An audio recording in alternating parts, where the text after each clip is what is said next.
माझा आवाज तुम्हाला ऐकू येतोय का?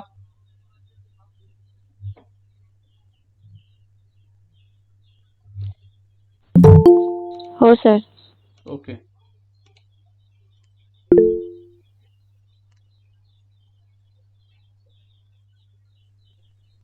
आपण लेक्चर स्टार्ट करूया. जसे येतील तसे जॉईन करूया आपण.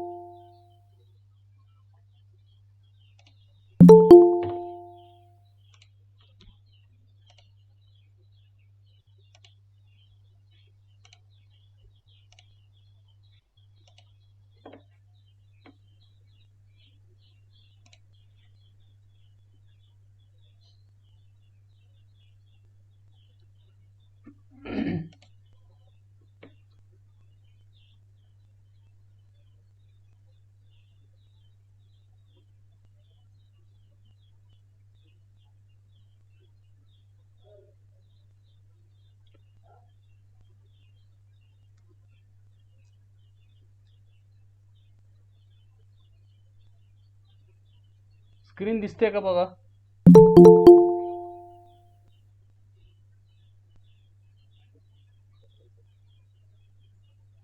जी पीपीटी आहे ती पीपीटी तुम्हाला दिसते का बघा? नाही सर. दिसत नाही ना? हो.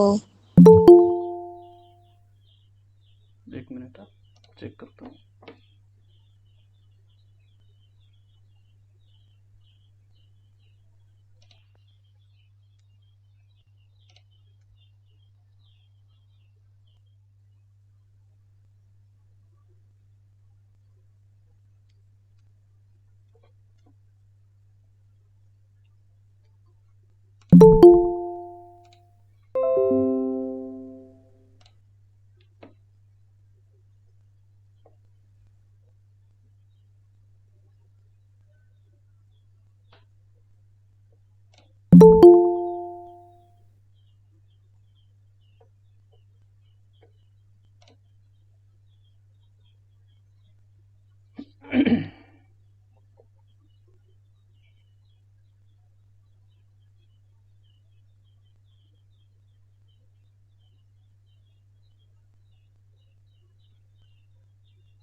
स्क्रीन दिसते का तुम्हाला आता?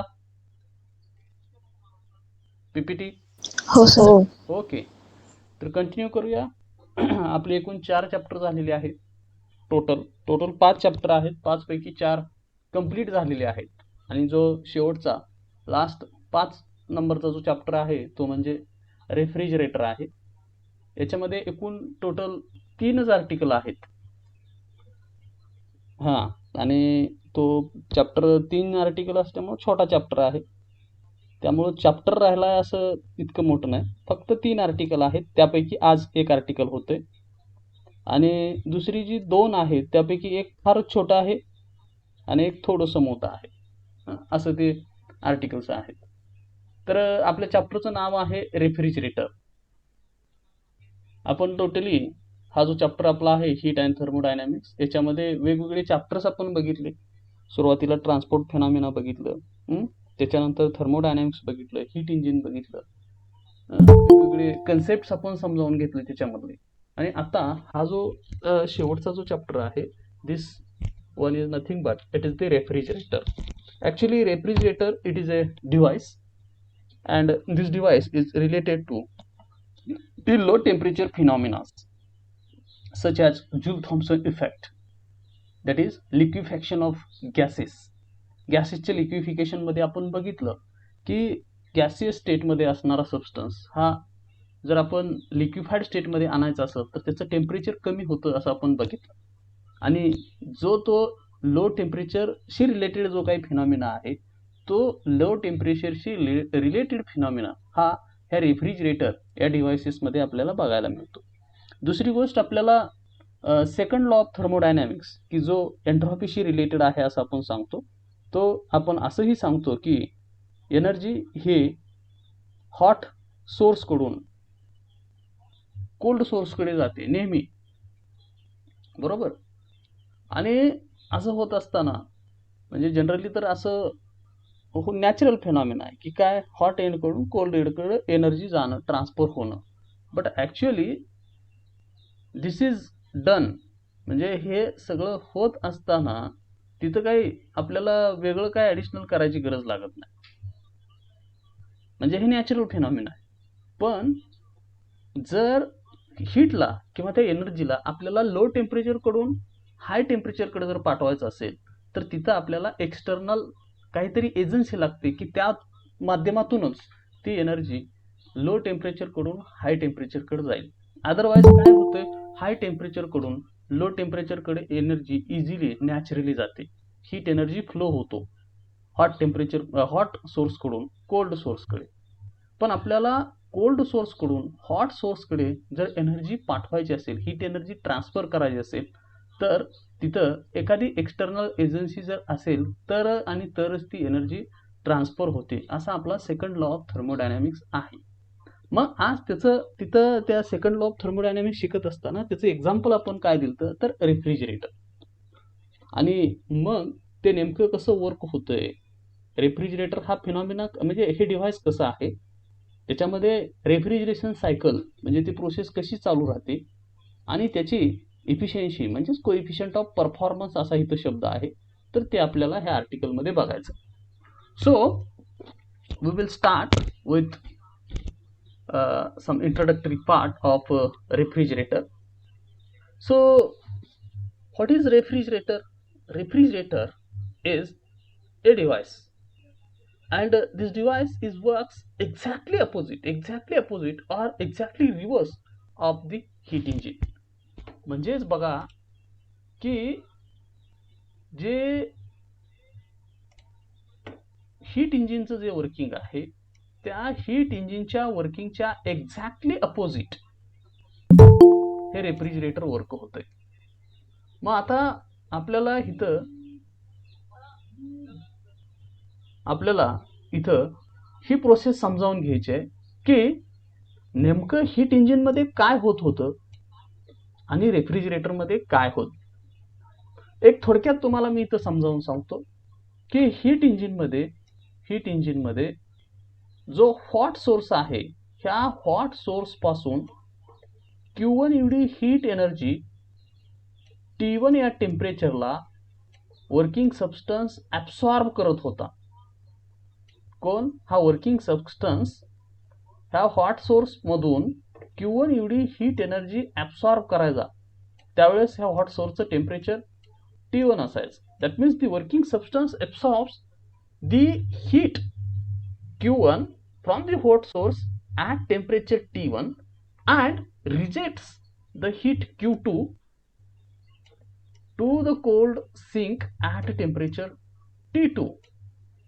म्हणजे हा वर्किंग सबस्टन्स जो वर्किंग सबस्टन्स म्हणून काम करतोय तो वर्किंग सबस्टन्स ह्या हॉट सोर्स पासून Q1 एवढी हीट एनर्जी ॲब्सॉर्ब करायचा T1 एवढ्या टेम्परेचरला आणि काहीतरी वर्कडन करून राहिलेली जी हीट एनर्जी Q2 आहे ती Q2 हीट एनर्जी कोल्ड सिंकला किंवा कोल्ड एंडला T2 या टेम्परेचरला सेंड करायचं. That is the working of heat engine in the simplest. म्हणजे एकदम साध्या आणि सोप्या भाषेत सांगायचं झालं तर हॉट एंड आणि कोल्ड एंड दोन एंड आहेत. वर्किंग सबस्टन्स काय करायचा तर हॉट एंड जे की T1 ह्या टेम्परेचरला ठेवलेला आहे त्याच्यातली एनर्जी तो ॲब्सॉर्ब करायचा, Q1 एवढी हीट एनर्जी T1 या टेम्परेचरला काहीतरी वर्क डन करायचा आणि Q2 एवढी हीट एनर्जी कोल्ड एंडला देऊन टाकायचा की जो T2 या टेम्परेचरला. आता तसंच हीट इंजिनचं आहे, रेफ्रिजरेटरचं आहे. पण काय म्हणतोय आपण, रिव्हर्स ऑफ हीट इंजिन. जर हीट इंजिनचं असं असेल तर रेफ्रिजरेटरचं बघा कसं आहे. एक हॉट रिझर्वायर आहे आणि दुसरं कोल्ड रिझर्वायर आहे.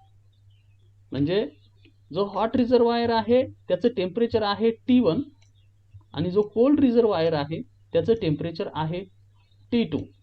That means in the refrigerator there are two ends, one is hot reservoir and another is the cold reservoir. What will happen, the working substance will absorb the heat Q2 at temperature T2 from the cold reservoir and it will do some work and rejects the amount of heat energy Q1 at temperature T1 to the hot reservoir. बघा, जसं heat इंजिनचं आहे तसंच, पण त्याच्या उलट. काय उलट आहे तर कोल्ड रिझर्वायर पासून Q2 एवढी अमाऊंटची हीट एनर्जी त्यानं ॲब्सॉर्ब केली T2 या टेम्परेचरला. तसं हीट इंजिनमध्ये कसं होतं, त्याच्या उलट. हीट इंजिनमध्ये असं होतं की जो वर्किंग सबस्टन्स आहे तो वर्किंग सबस्टन्स Q2 एवढी हीट एनर्जी T2 या टेम्परेचरला रिजेक्ट करत होता. इथं काय होतं रेफ्रिजरेटरमध्ये वर्किंग सबस्टन्स हा Q2 अमाऊंट एवढी हीट एनर्जी T2 या टेम्परेचरला कोल्ड रिझर्वायर मधून ॲब्सॉर्ब करतोय. It will do some work and rejects the heat Q1 at temperature T1 to the hot reservoir. That is the working of the refrigerator is exactly opposite to that of the heat engine. म्हणजे heat इंजिनची जी काय working process आहे त्याच्या exactly opposite, exactly उलटी, reverse डिरेक्शननं operate होणारी ही process आहे. त्याला आपण refrigerator म्हणतोय. आता मी तुम्हाला मगाशी सांगितलं की हे झालं की कोल्ड रिझर्वायरकडून हॉट रिझर्वायरकडं ही आपल्याला प्रोसेस पूर्ण करायच्या, म्हणजे अशा पद्धतीने ही प्रोसेस होते. मी तुम्हाला सेकंड लॉ ऑफ थर्मोडायनॅमिक्स सांगितलं. मग असं म्हणलं की सेकंड लॉ ऑफ थर्मोडायनॅमिक्स आपण सांगितल्यानंतर तिथं त्याचं एक्झाम्पल आपण रेफ्रिजरेटरचं देत होतो. म्हणजे काय की energy cannot be transfer from cold end to the hot end without any external bias.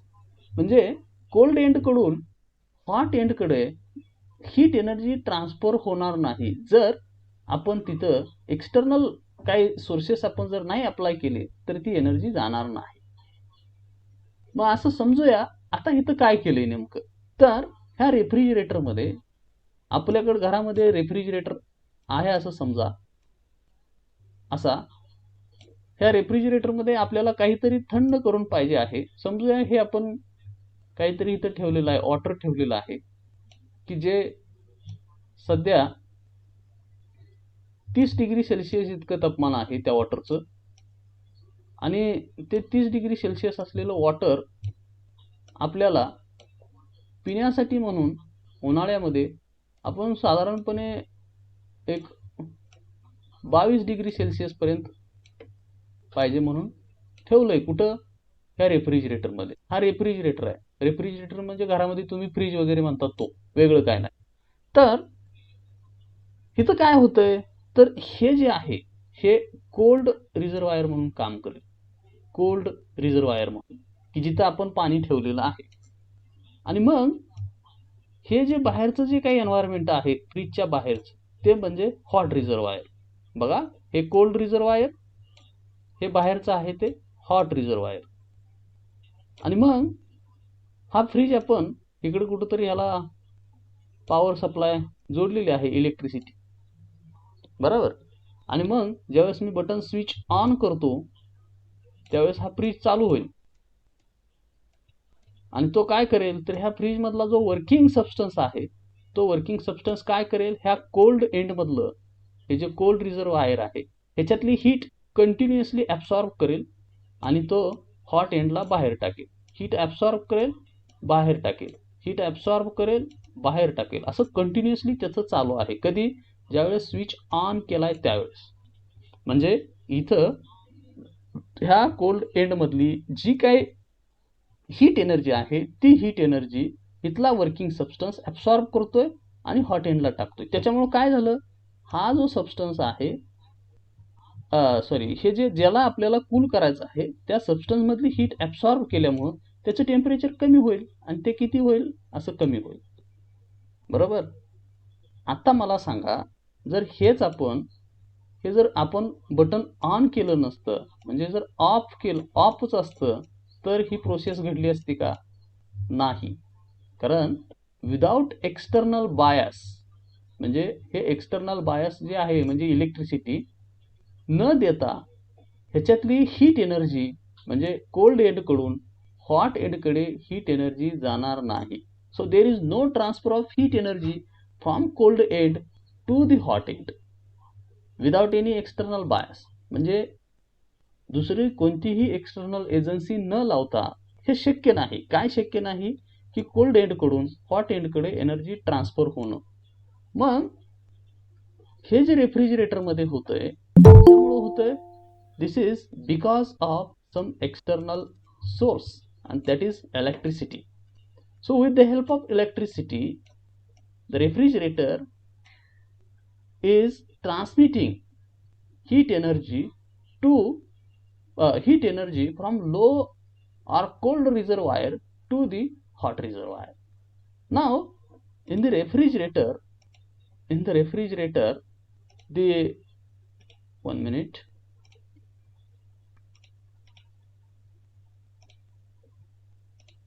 in the refrigerator, the working substance, that is those which are absorbing the heat energy from cold reservoir, and this absorbed heat energy will rejected to the hot reservoir through the working substance, and this working substance in the refrigerator is nothing but it is a gaseous substance or gaseous ammonia or gaseous sulfur dioxide. म्हणजे बघा, रेफ्रिजरेटरमध्ये जो cyclic प्रोसेसनं काम करणारा जो substance आहे, म्हणजे जो heat absorb करतोय, रिजेक्ट करतोय, आणि त्याच्यामध्ये ज्या काय थर्मोडायनॅमिक चेंजेस होतेत, सायकल कंप्लीट करण्यासाठी जो मेन रोल आहे ज्याला आपण वर्किंग सबस्टन्स म्हणतोय, तर तो कोण आहे, तर it is a gaseous ammonia or it is a gaseous sulfur dioxide. This working substance is called as refrigerant. त्याला आपण रेफ्रिजरंट म्हणतो. बघूया पुढे येईल ते. This is the introductory part about the refrigerator. Now, what is the general principle of refrigerator? Now, you will see that what is refrigerator? Refrigerator, it is a device in which there is a transfer of heat from low temperature source to the high temperature source with help of some external agency. आता तुम्हाला अर्थ लक्षात आला असेल. External agency म्हणजे कोण, तर आपलं इलेक्ट्रिसिटी रेफ्रिजरेटरच्या बाबतीत. म्हणजे जर तिथं इलेक्ट्रिसिटी आपण नाही अप्लाय केली तर लो टेम्परेचर सोर्सकडून high temperature सोर्सकडे heat energy transfer होणार नाही. रेफ्रिजरेटरचं प्रिन्सिपल काय आहे? Refrigerator, it is a device in which there is a transfer of heat from low temperature source to high temperature source with the help of some external source. Now the substance which absorbs the heat from low temperature, which absorbs the heat from low temperature source to and sends this heat to the high temperature source, this working substance is called as refrigerant. त्याला आपण काय म्हणतोय? Refrigerant. म्हणजे ज्या सबस्टन्समुळं heat absorb करणं आणि reject करण्याचं काम केलं जातंय त्याला आपण रेफ्रिजरंट म्हणतो. And the process is called as refrigeration process. म्हणजे ह्या रेफ्रिजरेटमध्ये रेफ्रिजरेशन ही जी प्रोसेस आहे ती कशी होते की हीटचं ट्रान्सफर होतंय कुठून, लो टेम्परेचर पासून हाय टेम्परेचर सोर्सकडं with the help of some external source. So this process is called as refrigeration, and the substance which absorbs the heat and rejects the heat from low temperature source to high temperature source respectively, that particular substance we may call it as refrigerant, and that refrigerant may be in the gaseous ammonia or gaseous sulfur dioxide. Now we will see the actual refrigeration cycle. Now see, this is the schematic presentation of the refrigeration cycle. 1 minute. काही वेळा slide उशिरा तुम्हाला दिसतील. Refrigeration cycle. Now this is the schematic presentation of refrigeration cycle. The refrigerator consisting of some main components, that is liquid storage device, evaporator, condenser, and the compressor. So these are the basic components of the refrigerator. म्हणजे आपल्या घरामध्ये जो refrigerator आहे त्याला आपण fridge म्हणतो. त्या फ्रीजचे main component बघा काय काय आहेत. एक लिक्विड स्टोरेज टँक असतो, दुसरं इव्हॅपोरेटर नावाचा एक कंपोनंट असतो, कॉम्प्रेसर एक असतो आणि कंडेन्सर एक असतो. असे वेगवेगळे कंपोनंट्स त्या फ्रीजमध्ये असतात. आता यापैकी जो आपल्याकडं जो रेफ्रिजरंट आहे तो नेहमी ह्या लिक्विड स्टोरेज डिव्हाइसेसमध्ये इथं लिक्विड फॉर्ममध्ये इथं असतो. तो लिक्विड फॉर्ममध्ये इथं ह्या लिक्विड स्टोरेज डिव्हाइसमध्ये जो रेफ्रिजरंट आहे तो इथं असतो. असा हा लिक्विड स्टोरेज डिव्हाइस जे आहे हे लिक्विड स्टोरेज डिव्हाइस किंवा लिक्विड स्टोरेज आहे. इथं असणारं रेफ्रिजरंटचं टेम्परेचर जे आहे, the temperature of the refrigerant or liquid storage device is exactly equal to the temperature of condenser. म्हणजे लिक्विड स्टोरेज डिव्हाइसचं असणारं टेम्परेचर हे कंडेन्सरच्या टेम्परेचर इतकंच असतं. दिस condenser and hot reservoir has temperature T1, right? Now the evaporator is having temperature T2, and this evaporator and cold reservoir both have temperature T2. That means evaporator and cold reservoir both have same temperature. The 1 minute मुलं.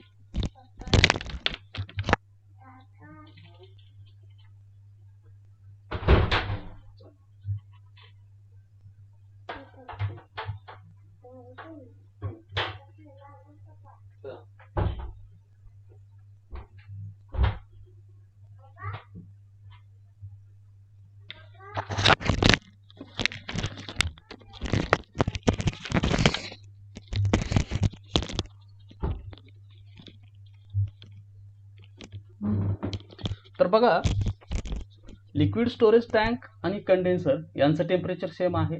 इव्हॅपोरेटर आणि cold reservoir यांचं temperature same आहे. Condenser आणि hot reservoir जे आहे त्याचं temperature T1 आहे. इव्हॅपोरेटर आणि कोल्ड रिझर्वायर याचं टेम्परेचर T2 आहे. And this T1 is greater than T2. बरोबर. आता हा जो कॉम्प्रेसर आहे तो कॉम्प्रेसर म्हणजेच एक याला मेकॅनिकली ड्रिव्हन पिस्टन आहे. म्हणजे हा काय होईल तर त्याचं मेकॅनिकल मुवमेंट होईल आणि त्याच्यामुळं तिथं कॉम्प्रेशन किंवा एक्सपान्शन वगैरे जे काही इथं येणार आहे त्याचं कॉम्प्रेशन एक्सपान्शन इथं होईल. अशा पद्धतीनं हा कॉम्प्रेसर आहे. तर प्रोसेस समजावून घेण्या अगोदर हे सगळे कंपोनंट्स किंवा त्याची माहिती आपण समजावून घेतोय. बघा कसं नेमकं हा वर्क होतोय. The refrigerant is in the form of, म्हणजे इथं असणारा जो रेफ्रिजरंट आहे तो it is in the form of liquid which is in liquid storage device. This liquid storage device is connected to the throttling valve. इथे एक valve आहे, हा दिसतोय तो. This liquid storage device is connected to throttling wall. When this wall is open, then this refrigerant will pass through this throttling wall, and due to this passing of working substance through the throttling wall, there is a Joule-Thomson effect, or there is a adiabatic expansion. There is a low temperature phenomena. म्हणजे इथं काय होतंय बघा, तर हे liquid स्टोरेजमध्ये असणारं जे refrigerant आहे किंवा वर्किंग सबस्टन्स आहे तो वर्किंग सबस्टन्स ह्या थ्रॉटलिंग वॉलमधून पास झाल्यामुळं तिथं काय होईल, जूल थॉम्सन इफेक्ट बघायला मिळेल. म्हणजे काय होईल तर ह्या वर्किंग सबस्टन्सचं टेम्परेचर कमी होईल आणि टेम्परेचर कमी झाल्यामुळं काय होईल तर इथं जो लिक्विड रेफ्रिजरंट आहे किंवा जो वर्किंग सबस्टन्सेस आहे तो लो टेम्परेचरला सध्या इथं ह्या इव्हॅपोरेटरमध्ये येईल. दिस इव्हॅपोरेटर is absorbing this evaporator will do, or this evaporator will absorb the heat from the cold reservoir. The amount of heat energy absorbed by the evaporator is Q2 from the cold reservoir, and this evaporator is providing the amount of heat energy Q2 to this working substance. हे समजावून घ्या व्यवस्थित. इथं काय होतंय ते महत्त्वाचं आहे. ह्या लिक्विड स्टोरेज डिव्हाइस मधून ज्यावेळेस हे वर्किंग सबस्टन्स थ्रॉटलिंग वॉल मधून पास होईल त्यावेळेस तिथं जूल थॉम्सन इफेक्ट बघायला मिळेल, आणि इथून ह्या थ्रॉटलिंग वॉल मधून हा वर्किंग सबस्टन्स पास झाल्यानंतर लो टेम्परेचरमध्ये असलेला वर्किंग सबस्टन्स हा इव्हॅपोरेटरमधून पास होईल, आणि मग इव्हॅपोरेटर काय करेल तर या इव्हॅपोरेटरनं ॲब्सॉर्ब केलेली ही जी हीट Q2 आहे ती Q2 amount of heat energy हा वर्किंग सबस्टन्स ॲब्सॉर्ब करेल at temperature T2, and due to this absorption the working substance expands adiabatically. तो काय होईल adiabatically expand होईल at same temperature, and due to this there is a vapor working substance is in the vapor form. इथं expansion झाल्यामुळं त्याचं काय होईल तो वेपर फॉर्ममध्ये तो इथून ह्या कॉम्प्रेसरमध्ये जाईल. म्हणजे इथं असणारा ह्या लिक्विड स्टोरेजमध्ये असणारा लिक्विड फॉर्ममधील वर्किंग सबस्टन्स कॉम्प्रेसरमध्ये हा वेपर फॉर्ममध्ये जाईल. का जाईल तर लिक्विड स्टोरेजमधला लिक्विड म्हणजे रेफ्रिजरंट हा ज्यावेळेस ह्या थ्रॉटलिंग वॉलमधून पास होतोय ह्या थ्रॉटलिंग वॉलमधून त्यावेळेस तिथं जूल थॉम्सन इफेक्ट होऊन त्या वर्किंग सबस्टन्सचं टेम्परेचर कमी होईल, आणि ह्या इव्हॅपोरेटरमधून तो पास होत असताना Q2 एवढी हीट एनर्जी T2 या टेम्परेचरला तो ॲब्सॉर्ब करेल, आणि ॲब्सॉर्ब केलेली हीट काय करेल त्याला वेपर फॉर्ममध्ये घेऊन जाईल, आणि ही वेपर ह्या कॉम्प्रेसरमध्ये येईल.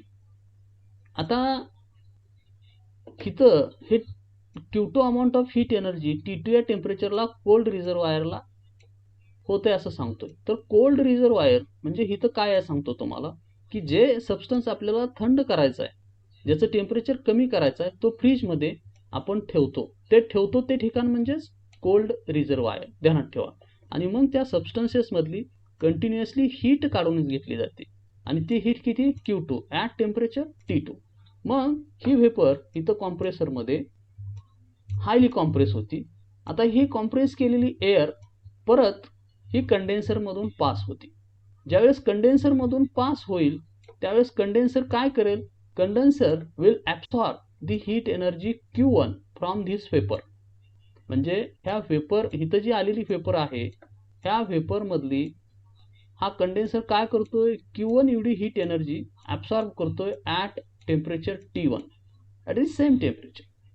आणि मग इथं ही हीट ॲब्सॉर्ब केल्यामुळं वेपरमधली हा जो वर्किंग सबस्टन्स आहे तो वर्किंग सबस्टन्स लिक्विड फॉर्ममध्ये जाईल, आणि परत तो लिक्विड स्टोरेज डिव्हाइसमध्ये जाईल, आणि परत ही सायकल तशीच स्टार्ट होईल जसं मी सुरुवातीला सांगितलं त्या पद्धतीने. म्हणजे हा कंडेन्सरनं काय केलं तर आलेली जी वेपर आहे त्या वेपरमधली हीट एनर्जी Q1 ॲब्सॉर्ब केली आणि हॉट रिझर्वायरला सेंड केली. आणि मग झालं काय तर त्या वेपरमधली हीट एनर्जी ॲब्सॉर्ब केल्यामुळं तो लिक्विड फॉर्ममध्ये गेला, आणि ते लिक्विड फॉर्ममधला वर्किंग सबस्टन्स हा ह्या लिक्विड स्टोरेज डिव्हाइसमध्ये परत येईल. परत काय होईल, परत हे लिक्विड स्टोरेज डिव्हाइसमधलं जे लिक्विड आहे वर्किंग सबस्टन्स हा थ्रॉटलिंग वॉलमधून पास होईल, जूल थॉम्सन इफेक्ट होईल, त्याचं टेम्परेचर कमी होईल त्या वर्किंग सबस्टन्सचं, इव्हॅपोरेटरमध्ये जाईल. इव्हॅपोरेटरमध्ये काय होईल तर Q2 अमाऊंट जी आहे हीट एनर्जी ह्या कोल्ड रिझर्वायरमधून तो ॲब्सॉर्ब करेल, आणि कोणाला देईल तर त्या ह्याला वर्किंग सबस्टन्सला. वर्किंग सबस्टन्स परत काय करेल Q2 amount of heat energy घेतल्यामुळं तो व्हेपर फॉर्ममध्ये जाईल आणि ही व्हेपर परत ह्या कॉम्प्रेसरमध्ये आल्यामुळं कॉम्प्रेसर कॉम्प्रेस करेल. हायली कॉम्प्रेस केलेली व्हेपर ही कंडेन्सरमधून पास होईल आणि कंडेन्सर काय करेल तर त्याच्यातली Q1 एवढी हीट एनर्जी ॲब्सॉर्ब करून हॉट रिझर्वायरला सेंड करेल आणि हीट ॲब्सॉर्ब केल्यामुळं व्हेपरमधली तो लिक्विड फॉर्ममध्ये येईल आणि लिक्विड फॉर्ममधली जो वर्किंग सबस्टन्स आहे तो परत लिक्विड स्टोरेज डिव्हाइसमध्ये येईल. अशा पद्धतीनं ही रेफ्रिजरेशन सायकल कंटिन्यू होते. तर याच्यामध्ये आपल्याला इफिशियन्सी काढायचं आहे तर त्यालाच आपण कोइफिशियंट ऑफ परफॉर्मन्स बीटा असं म्हणतो. Coefficient of performance beta. तर कोइफिशियंट ऑफ परफॉर्मन्स बीटा हा काय प्रकार आहे किंवा कसा आहे ते आपल्याला समजावून घ्यायचं आहे. बघा इथं तुमच्या समोर दिसतंय तुम्हाला कोइफिशियंट ऑफ परफॉर्मन्स बीटा. तर जे आपण हीट एक्स्ट्रॅक्ट केलेली आहे, एक्स्ट्रॅक्ट केलेली हीट कुठून एक्स्ट्रॅक्ट केली? कोल्ड रिझर्वायर पासून. ते आपण Q2 म्हणलं होतं.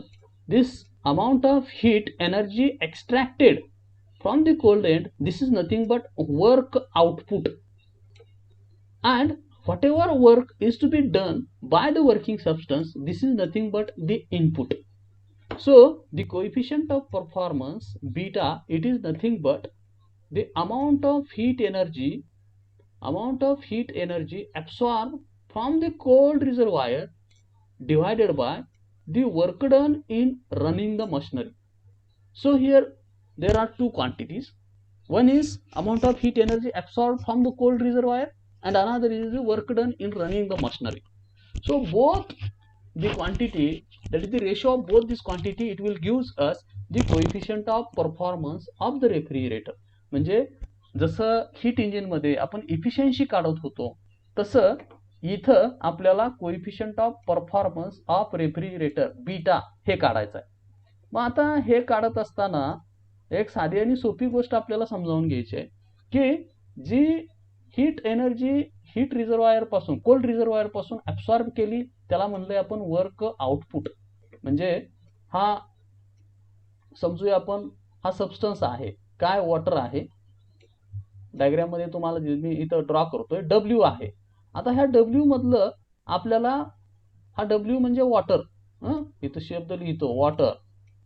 तर हे जे वॉटर आहे हे वॉटर आपण ह्या फ्रीज मध्ये ठेवलेलं आहे.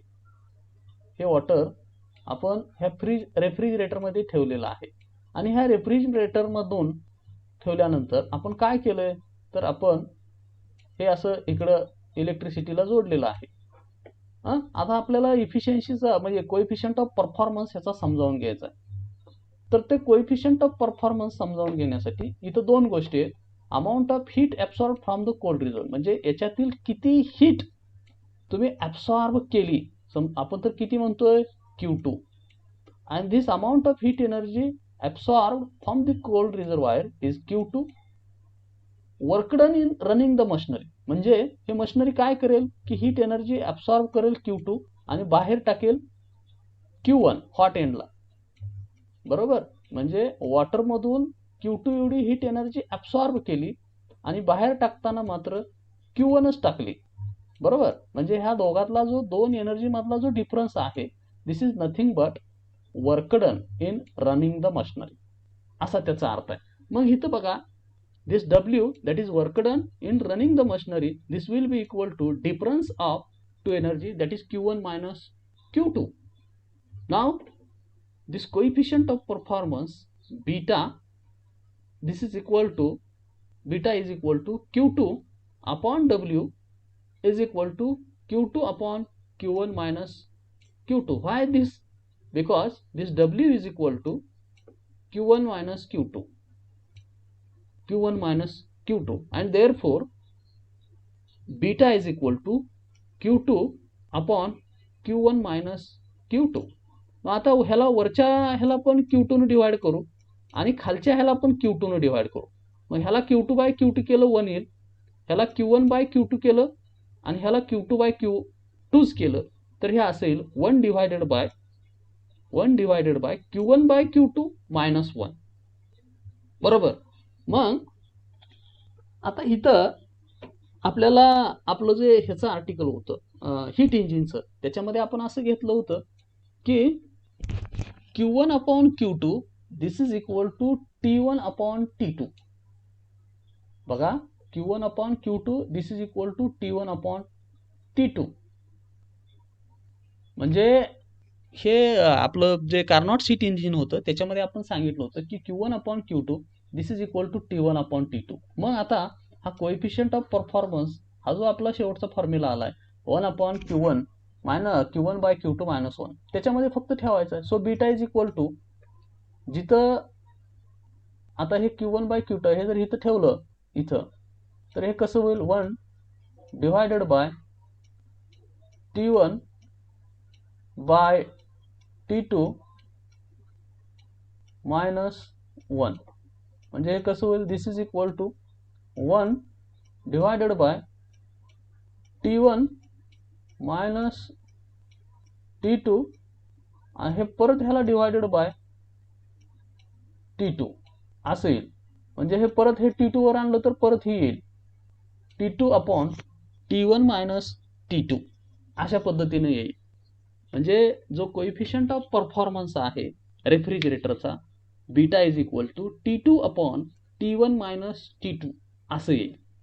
मग आपल्याला असंही माहिती आहे की काय माहिती आहे आपल्याला की आयडियल हीट इंजिन जे आहे कार्नोट्स त्याच्यामध्ये आपण असं बघितलं की efficiency this eta this is equal to 1 minus T2 upon T1 1 minus T2 upon T1 माहिती आहे आपल्याला. मग ह्या इटामध्ये आणि ह्या बीटामध्ये काय रिलेशन आहे ते आपण बघूया. बघा नेक्स्ट स्लाइडवरती, द रिलेशनशिप बिटवीन इटा अँड बीटा. बघा थोडंसं मला वाटतंय PPT मध्ये आणि माझ्या बोलण्यामध्ये थोडासा गॅप पडतोय, असं तो टेक्निकल इश्यू आहे. सो द रिलेशनशिप बिटवीन इटा अँड बीटा, हिअर दिस इटा is nothing but the efficiency of heat engine, while this beta is nothing but it is the performance coefficient of performance of refrigerator. बघा म्हणजे heat इंजिनचं efficiency आणि coefficient of performance refrigerator यांच्यामधलं relation काय आहे. मी आत्ता सांगितलं की eta is equal to 1 minus T2 upon T1.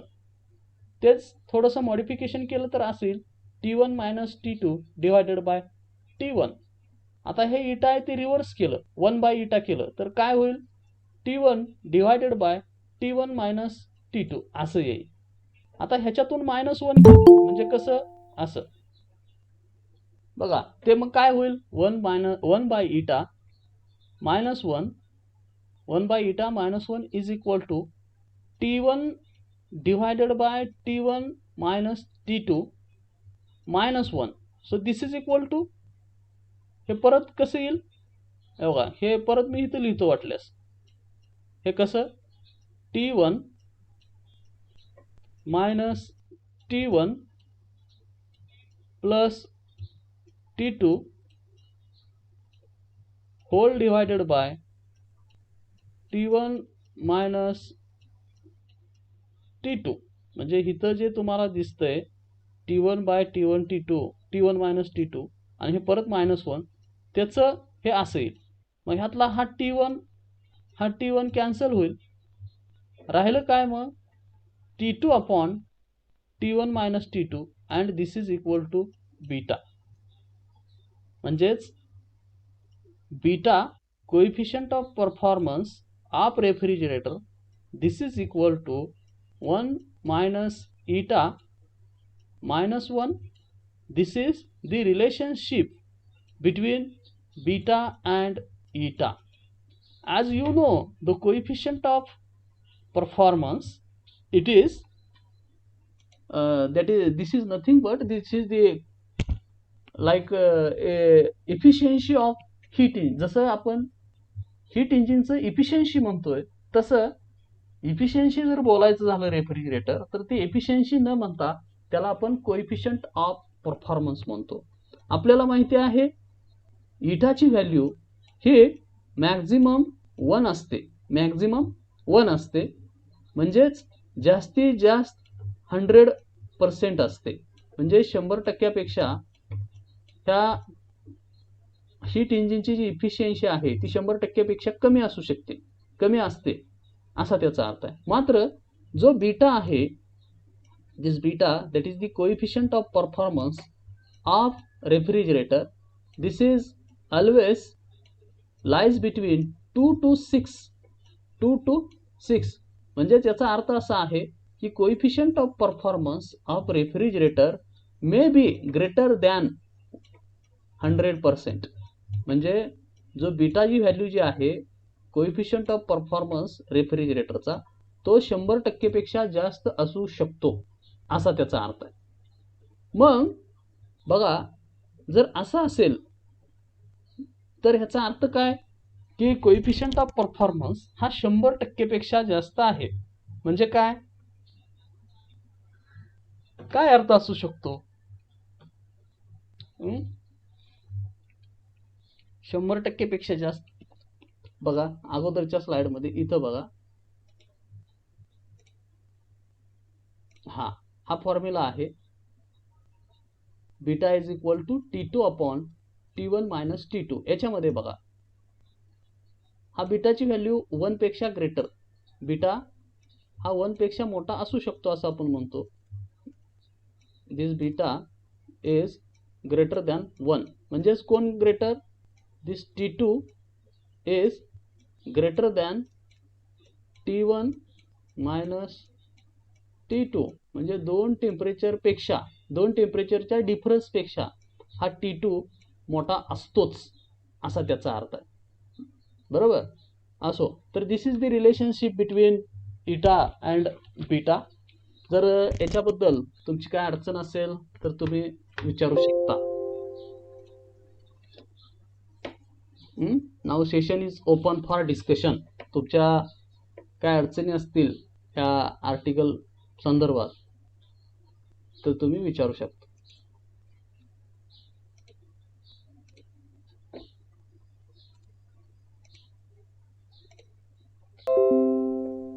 काय अडचण?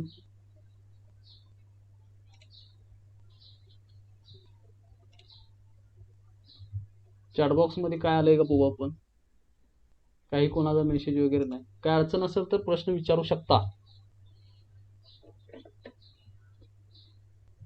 हो सर, नो सर. सरगर काय प्रश्न? Vikas Sargar, Vaishnavi Raste, no sir. No sir. Lendave, no sir. काय प्रॉब्लेम असेल आर्टिकल मधले काय विचारायचं असेल तर विचारू शकता तुम्ही. सेशन ओपन आहे. आजचं जे लेक्चर आहे हे परत ऐकण्यासाठी, म्हणजे जे काय झालंय ते परत अजून ऐकण्यासाठी यूट्यूबची लिंक मी प्रत्येक वेळा तुम्हाला शेअर करतोय. तुम्हाला परत परत ते लेक्चर ऐकता यावं म्हणून. तर आजच्या सुद्धा लेक्चरची मी यूट्यूब लिंक देतोय. परत उद्या सकाळी 7 वाजता आपण असंच लेक्चर घेणार आहे. बघा मी अटेंडन्स रेकॉर्ड करतोय ऑन स्क्रीन.